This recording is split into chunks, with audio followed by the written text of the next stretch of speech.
Blinka, blinka, blinka, blinka, blinka. All right, we got a lot of stuff going on. Okay. First up, let's welcome Scott here. welcome Scott here. Yay! Thanks for having me. Yeah. He's patiently waiting. All Thank right. you. So Sure, you're running through code in your for head. the folks who don't know you, Scott, maybe you could tell us a Give me little more credit. bit about yourself. Where are you from? Because you're normally not here in New York, but you're normally on the Hangouts. You're on I think show this and is tell. my third time in Yeah. person Ask an Engineer, something Okay. like that. Yes. I live in Seattle, which is on the other coast. It's been almost 3 years exactly that I've worked for you, Oh my goodness. which is awesome. From the day that I got the email saying, hey, do you want to work with us? That was the 18th of August, That's 3 right. years ago. So Oh wow. very Well, that's why it's happy kind of and excited about those 3 years. CircuitPython Day is kind of close. Yeah, it is. Yeah. They hired me to work on MicroPython, and CircuitPython grew out of that work.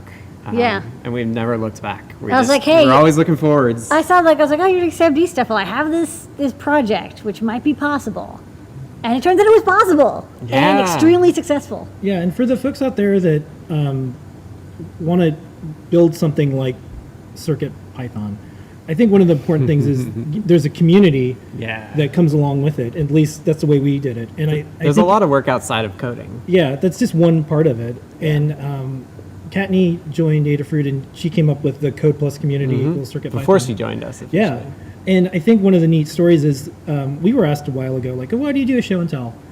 And because It's such a waste of time. well, we were asked by friends of the company. They're like, oh, why do you do it? Because they run a company too, and they're like, why do you do it? Because like you don't have any products, you're not selling anything. Seems like it's a lot of time.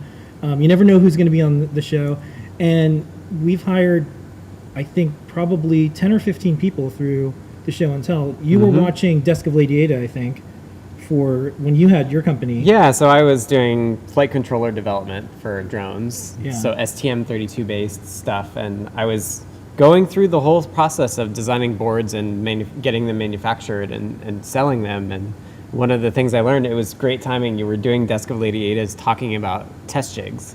And I remember I watched those, and then I made my own test jigs for the stuff that I was making as well. Yay. Yeah, and you were in the chat asking really good questions, and then I don't know if it was from the Adafruit jobs board or something came up, and I emailed you, and I'm just like, hey, like, Well, yeah, so I posted to the jobs board and not heard anything. So the next show and tell, I was like, hey, yeah, I'm looking for a job. Yeah. And then like the next day, you already had my email. So you yeah, just so sent it me an worked email.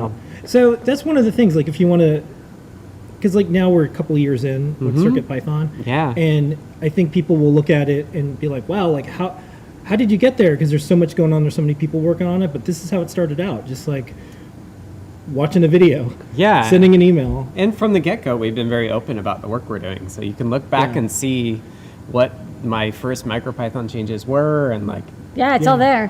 it's all open. Like we were talking about the playlist for the CircuitPython weeklies, which we run on Mondays, that are community meetings about Yeah. CircuitPython. We have 96 entries on that playlist, so we're Yeah. almost to 100 there as well. Yeah, for the newsletter that we do, that's a couple of years old Yeah. already. We have 6,000 plus subscribers. You also helped us start the Discord Yep. server, so we Yeah. have 13,000 people. I made it happen. Other people suggested it. Yeah. I was like, oh, I can do that. Yeah, and one of the things I'll just, we do hug reports at Adafruit. One of the things, Scott will actually put in the work, because I'm just like, oh, you know what? Like, I really want to have our community have a Discord server, but I'm like, Yep. I don't know if I could run it like 24/7. Yeah, and then it you're was. like, and you're like, I oh, was for a while. Yeah, like. But one thing that we've tried to be really good about within CircuitPython in general is enabling other people to help us. And Yeah. so I don't sit in Discord 24 hours a day anymore. And Yeah, I pop we've in got- once in a while. I help. I answer questions. I scroll Yeah. back and I see people chatting. So everyone comes in for a couple hours. Yeah, and just so thanks goes to around. all of the community moderators who Yeah. keep an eye on it. Yeah. And of course, if you see something, please ping us. You'll see us in the top right-hand side. That's how we do it. We And do it people as a help each other. community. Yeah. Like, And here's one little interesting tidbit, because I finished up these graphics with Bruce, our designer. Yeah, I like that one. I So like that one. this is the high altitude balloon. okay. Blinka, Oh, yeah. because someone's using CircuitPython and high altitude balloons now, and you were doing stuff with drones. So I thought I that was. was. I thought thought it that was was like an kinda neat. airlift type thing going on here. But Yeah, it's yeah. all right. So I thought what we would talk about is a few things. 'Kay. Tomorrow night, at 8 p.m., we're going to do a history of CircuitPython because it's CircuitPython Day. Kattni, We're going to go through every commit. No, just kidding. There's a lot. Kattni is going to do a recap of her talk that she did. Yes. At 7 p.m. tomorrow. But tonight I thought we'd talk about CircuitPython Day and some of the things from the weekly newsletter. Let's go. First up, tomorrow's, or It's here. in a few hours. We've mentioned it. 8/8/2019, and I think the most important thing to remember right now is we're not going to do these rulers forever. So this is the free Pi ruler that we're giving out with orders over $49. That's the smaller tier. So don't forget to do that because once we run out, I don't know. We'll probably we'll do something else, but we do have. It's definitely supplies last starting today. Yeah. On Saturday, Brent, who I think a lot of folks probably know Brent from his work with Adafruit IO. Yeah, here. he's doing a great job. He did a beginner class at NYC Resistor for CircuitPython. And I asked him today, I'm like, oh, how'd it go? And he goes, it was interesting because people came in without any programming experience at all whatsoever. And I'm like, you're really lucky because CircuitPython was built for that. You can do something in a couple minutes. You've heard that from me a couple times. Yeah. First 5 minutes, like how far can you go? Yeah. And so I thought I would use some of these things that happen in the newsletter to ask you. So when you think of the best CircuitPython experience, or maybe just the best computing experience for a beginner, what's important to you as the lead developer of now a full-on thing? It's a thing. There's logos. There's a day. Yeah, Vance was like, you have your own day, and I'm like, doesn't that make you excited? I'm like, well, we got more work to do. Yeah.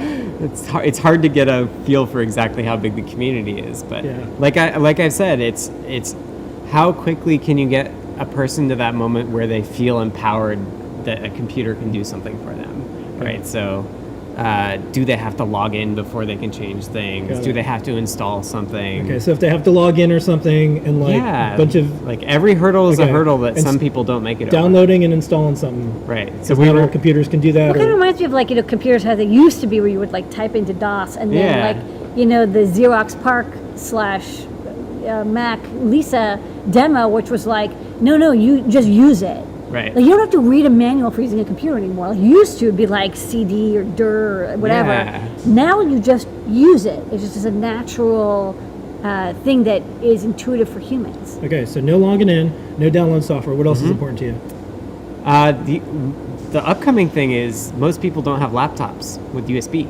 So you've been experimenting with iPads, but I'm really interested in the wireless Bluetooth workflow. Right. My nieces, they have iPads. They don't have a laptop. Yeah. They're 8 or 9. They or might 10. just have a phone after that too. They may not have full-blown computers. Right. So how do you get that first 5-minute experience for someone like that? Yeah. How can you get them excited for programming easily? It's hard to avoid the app install, but once you do the app install, how quickly are you to that point where you're controlling it and make things blink? Yeah. Okay. All right. Anything else? I don't know. This is similar to a discussion I had on Twitter with some of the Python folks about where Python in general should go. Yeah. Because they're having debates about that as well. Yeah. And I think that accessibility through mobile is really important. And languages are important as well. And it's something that we can continue to improve. I think CircuitPython.org in different languages would be really cool. Got it. We pioneered having error messages in people's languages, which I think is a huge, good start. Yeah. But that's important too. You got to go to people, right? And I think programmers tend to think about other programmers, but you have to think about the people that aren't programmers, right? There's a lot more people who aren't, and what are the barriers to getting them involved? Yeah, one of the things that I like when you were thinking about the things that were important for CircuitPython is the USB drive. And I know we'll do wireless and everything, but the idea that your programming device shows up as a USB drive, you hit save, automatically restarts and run the code, you just save so much time. So within a minute, you can plug any of these devices into a Chromebook. You don't have to download anything. Nope. You can just use a text editor. You Yep. hit save and you're doing something that, if you're in Arduino world, it's probably 20, 30 minutes before you get to that step. Oh yeah. Not bad. Not bad. Okay, so let's keep moving. Yeah. So speaking of localization and international, Yeah. so we said, This is awesome. yeah, we said let's do a CircuitPython day and let's see. We're also running an Adafruit and this is the first year we thought we would just like, okay, we're carving this out Yep. as a day. Yeah. And let's see what happens. Well, a lot of things already happened. So this is from the Delhi Technical University for women. They sent us some photos. They did theirs a little bit earlier, August 1st. And so there is a ton of photos. I put this in the Yeah, newsletter. like fun times. But Yeah. We got temporary tattoos. yeah, look at this. And so they're already doing workshops, and they're able to do a lot of things with the stuff we sent along. But what we found already is like internationally, I think it's because of the multi-language support, and also the fact that we have something that works on all sorts of different computers. Yeah. is really helpful. But worldwide, it seems like it's happening faster because I've lived through a couple rounds of microcontrollers adoptions. It seems like so. Good work. We got that going on. There's also an event this weekend in Lebanon, in Israel, in China. 3 or 4 makerspaces in the U.S. That's so cool. So yeah, This is just our first one begins. too. and it's all yeah, and like a lot of folks are doing it on the weekend because 8/8 is Thursday. Right. We gave everyone off at Adafruit Friday. Friday. So Adafruit, it's official holiday now Observed. at Adafruit too. Yeah. Observed. And then this weekend is when a lot of folks are Yep. doing the events. So keep sending us stuff. We'll add it to the newsletters and more. Yeah, we'd love to help get people to your events. Yeah. All right. So other Python and hardware news. We're up to 4.10. What's 4.10 about? It's all about speed. Yeah. This was a happy coincidence. Look at how fast this Blinka is. Yeah, Blinka love has- this logo. We need stickers of this. Yeah. Zoom. At first we didn't have goggles, and Scott said, "I need goggles," so we got Yeah. goggles. Yeah. I'm right, concerned so- about Blinka's eyes. So what Well, it's gonna be were fast. the reasons that we got such a big speed boost? Because it's significant. What happened? So there was 2 things going on. One was I had done a lot of display work. Yeah. And when we had done that display work, we were like, we just needed to show up on the screen, and we had chosen to always update all the pixels. Yeah. Turns out there's a lot of pixels. There's a lot. So- and then we're getting new boards and we've shown off Even- coming out, which would have twice as many pixels. Even more pixels. The so, most pixels. One of the things that kind of hit master, which is like the leading edge or the main branch of CircuitPython, is updating only a few of the pixels that Yeah. changed, which means everything happens a whole lot faster because all the pixels that stayed the same can stay the same. You don't have to worry about it. So that was one kind of display specific improvement. And then we had, I'm trying to remember the person's name, but one of our community members filed an issue and said, hey, I did some profiling and the SAMD51 is still a lot slower than this other Pi board, I think is what it was. Yeah. Which but is, like the megahertz didn't count. They're like the math like- doesn't work. Yeah, like this other board's like 70 megahertz and yours is 120 and you're still slower. And like, I guess Dan felt a bit embarrassed by that. We've been deliberate. shame. That's what Dan said. He's like, I was embarrassed, so I wanted to figure out what was going on. So we're still being Yeah. very deliberate to like not spend a lot of time on performance because still had the ease shame. of use Yeah. is important. But because of this person bringing it up and giving us a way to measure it, Yeah. Dan said like, look, I'll take a few hours and I'll see what the differences are. And he found a config option for MicroPython that makes the guts of running your Python code faster. Yeah. Like 2 to 5 times faster. Like dash make faster compile. Yeah. Like, oh, did you turn on that compile flag? Oh, He you basically forgot. turned on the virtual turbo button. Right. So There's a couple. There's like 3 or 4 things that were. Yeah, that we so found. it took a little bit more space. So one of the balancing acts that we have are not just performance, but like how big is the code that we have to, when you download a UF2, like how big is that thing? And then we have to worry about RAM as well. But in this case, we didn't have to worry about RAM. But it did take like a kilobyte more of code space, but we were like, that's well worth it. And we always like manage to jump through some hoops and make the space that we need when Yeah. we need it. Yeah. Okay. So some speed ups. So display speed ups and core speed ups. All good stuff. Yeah, and the core speedups apply to everything, which was like really Yeah. great work by Dan. And like that's the payoff you want. You want 3 hours of focused work to get Yeah. a We huge also win had like it in that. 4.0. We had big memory improvements as well, right? I think. Or was it 3 that had the big memory improvements? I think it was like the long-lived stuff, like the fragmentation. Yeah, I just remember like auto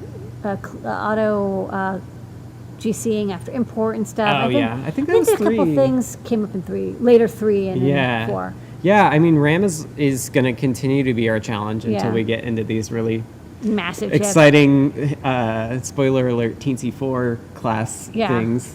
But still, well, the 751 has a fair bit. It has the 256K yeah. of RAM. Yep. So it's pretty good. But of course, more RAM is more better.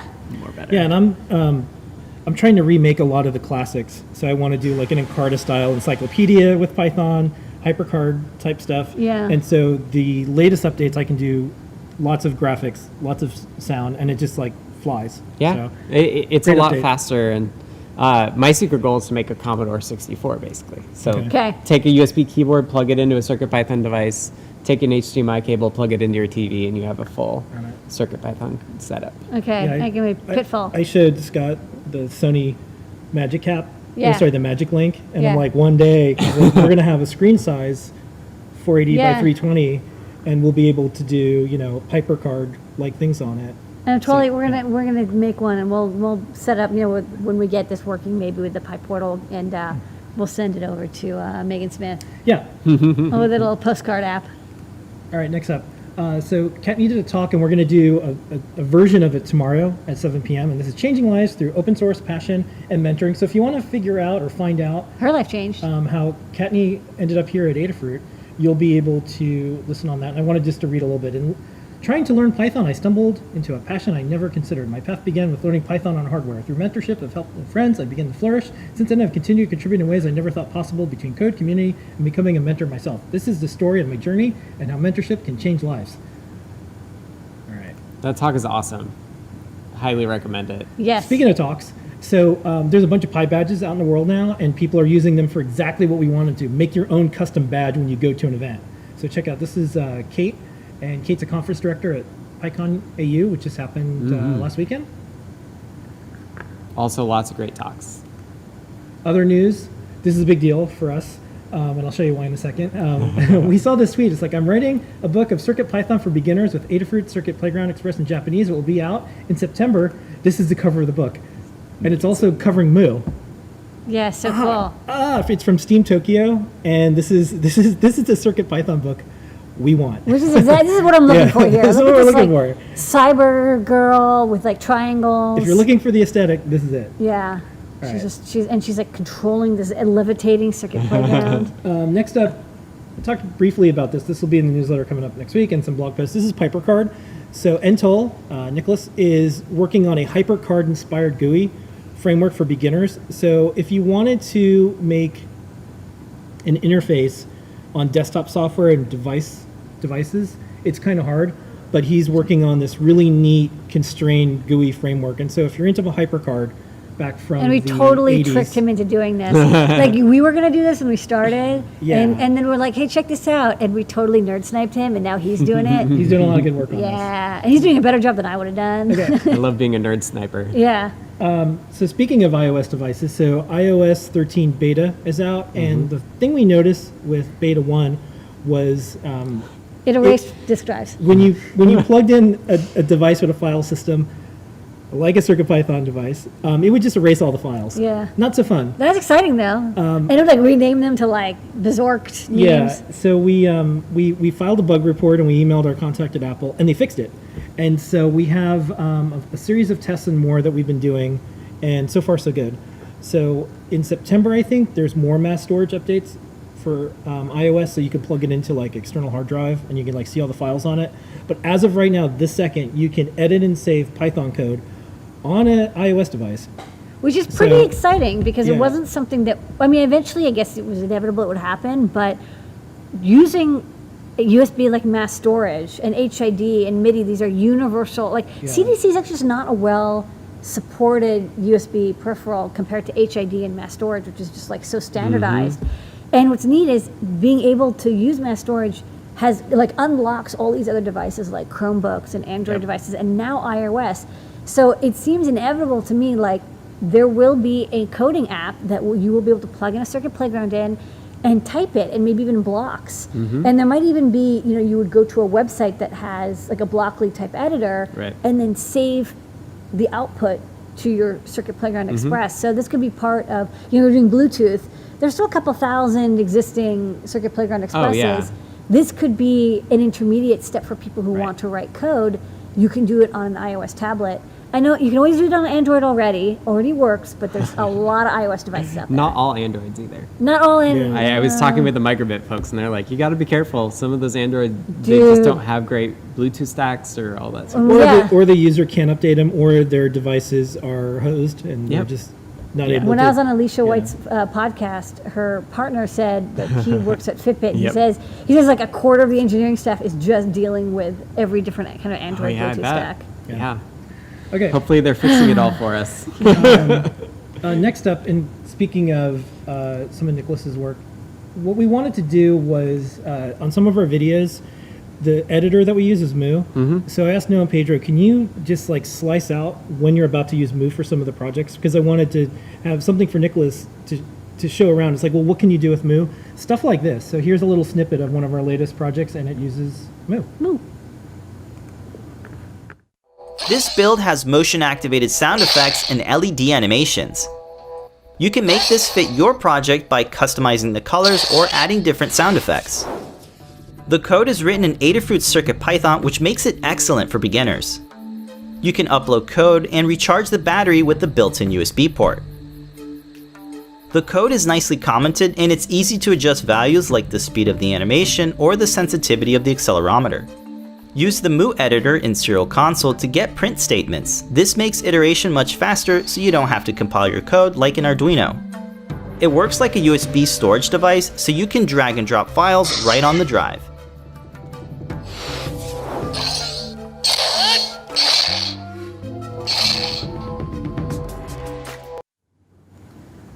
Okay, and we briefly talked about this. This was Portkey is from John John G. Worked on this. So that's in the newsletter. You can also find out a little bit more. I want to try this out because we have some pipe portals around here that we use for a lot of things. Okay. Dan's working on this e-ink stuff. He's been doing a lot of e-ink projects. We did the e-ink maze. We did the e-ink reader, and now we're doing like e-ink graphics. And he's actually doing these magic eye displays, which show up really well on e-ink, and I totally cannot see them at all. If you look at them, I was telling Scott earlier, I can, at night when I get really tired, I see them perfectly. Right I now, used to be able to. I do not see a thing. Right now I'm pretty You have caffeinated. to like cross your eyes. Yeah. I have bad vision, maybe. I don't know. I mean, I see that there's something going on, but it's like I don't see. Oh, there it is. see Yeah, it? it's like the circular. I have no freaking. Maybe it's sure my I like. glasses. Yeah, there's Blinka. Okay. I'm sure I look really funky with my eyes crossed. You know what's funny is I always thought people were lying when they said they could see stuff. I was like, are you fucking with me? Well, so what it looks It looks like. like snow. So I know what it's supposed to look like. It's like a pushed it out. looks like cell animation when you look at the different layers. So it looks like Yeah, there's I think- pieces that are going. I think the trick that is like you can start it here and then pull it away until you see it because you have to cross your eyes. No, my eyes. I see think it. I have astigmatism or something. I can't see it. Okay. Whatever, man. All right. They look good. Also, around the web and more. Snow. Chucky asked, what's your absolute best swag you've ever received? And the PyCon Circuit Playgrounds that we did This with was DigiKey. unprompted. We did not know this was happening. I was actually like, oh, what is this thread? And I was like, hey, check it out. Yeah. CircuitPython Right. kit and socks. All right. DEF CON is this weekend, and people are using CircuitPython for all sorts of badges and more.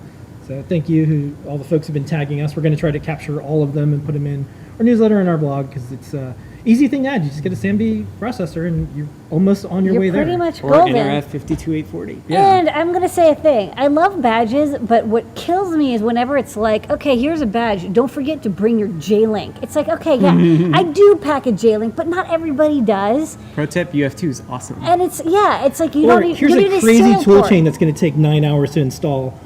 Do that while you're at an event. Yeah, and then It's you have to really upload things. Oh, and you have to convert it. CircuitPython, it's so elegant.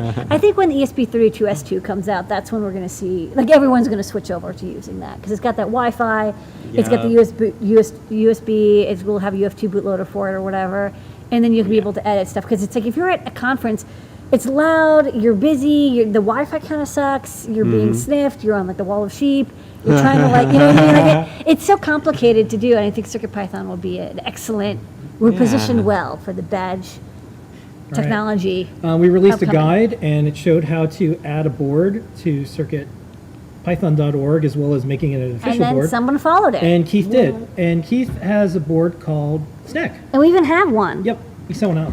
We can show this off on the overhead if you want to So do that. this is a really Snack is a board, and it's Snack. also a language. So it's a very small Python-like language, but the Snack boards can also run CircuitPython. And it's open source hardware. Yeah. It's super neat. And it's meant for driving Lego motors. Yeah, so Keith does, I think, First Robotics, or he has a robot, a Lego Robot League. So he wanted something that worked with really low-cost hardware, older Arduinos, things like that. But also, since he uses SAMD, it works with CircuitPython. So this is officially supported board, and it's now on CircuitPython.org/downloads. Okay. Brian, also known as Sedacious, who does a lot of stuff here with us at Adafruit. You definitely will be using some of his board soon. He's doing a talk at PyBay. It is August 15th, 16th, and it's in San Francisco. Do check it out if you're in the area. Other events coming up. Well, two things.